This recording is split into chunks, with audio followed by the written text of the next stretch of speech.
నమస్తే, welcome to పురా local. ప్రస్తుతం మన మీడియా ఆఫీస్ ముందు Jubilee hills division Congress division president Katuru Ramesh తోటి ఉన్నాము. చెప్పండి, ధర్నా ఎందుకు చేస్తున్నారు? ఈరోజు కాంగ్రెస్ పార్టీ ఆధ్వర్యంలో ఈరోజు ఈడీ ఆఫీస్ ముందు ధర్నా చేయటం జరుగుతుంది. ఎందుకు అని అంటే కాంగ్రెస్ పార్టీ మీద లేనిపోయిన నిందలేసి మా యొక్క నాయకుని మీద, మా యొక్క నాయకురాలి మీద ఈడీ అని కేసులు పెట్టడం బీజేపీ చేస్తున్న కుట్ర ఇది. ఎందుకనంటే 75 సంవత్సరాల స్వాతంత్రం తెచ్చిన 75 సంవత్సరాల కాంగ్రెస్ పార్టీ ఆ రోజులలో బీజేపీ పార్టీ లేదు.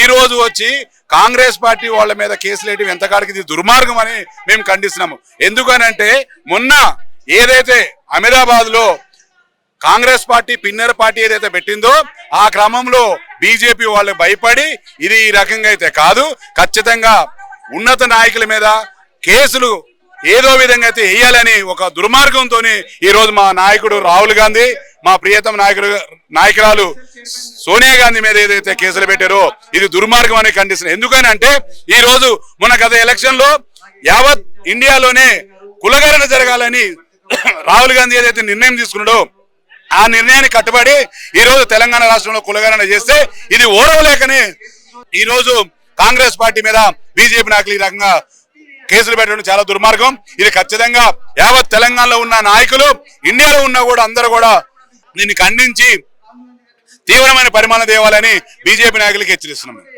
నేషనల్ హెరాల్డ్ పేపర్ ఆస్తులన్నీ సోనియా గాంధీ అలాగే రాహుల్ గాంధీకి సంబంధించిన రియల్ ఎస్టేట్ కంపెనీకి తరలింపు చేశారు, మనీ లాండరింగ్ చేశారు అని నేపథ్యంలో ఛార్జ్ షీట్ లో పేర్లు ఎక్కించారు. నిజంగా జరిగిందంటారా? అది నిజంగా జరిగితే గతంలో కూడా ఇదే ఈడీ వీళ్ళ మీద కేసులు పెట్టింది కదా, అప్పుడు క్లియర్ కట్ గా కూడా ఇది ఒకటి పేకు అని చెప్పేసి కూడా నిరూపించారు కదా. మళ్ళీ ఈ రోజు ఎందుకు వేస్తున్నారంటే ఈ రోజు ఏదైతే ఇండియాలో కాంగ్రెస్ పుంజుకుంటుంది, బీజేపీ పతనం తక్కువైతుంది కాబట్టి వాళ్ళు భయపడి ఈ రోజు కాంగ్రెస్ కి ఈ కేసులు పెట్టడం జరుగుతుందని మేము హెచ్చరిస్తున్నాం.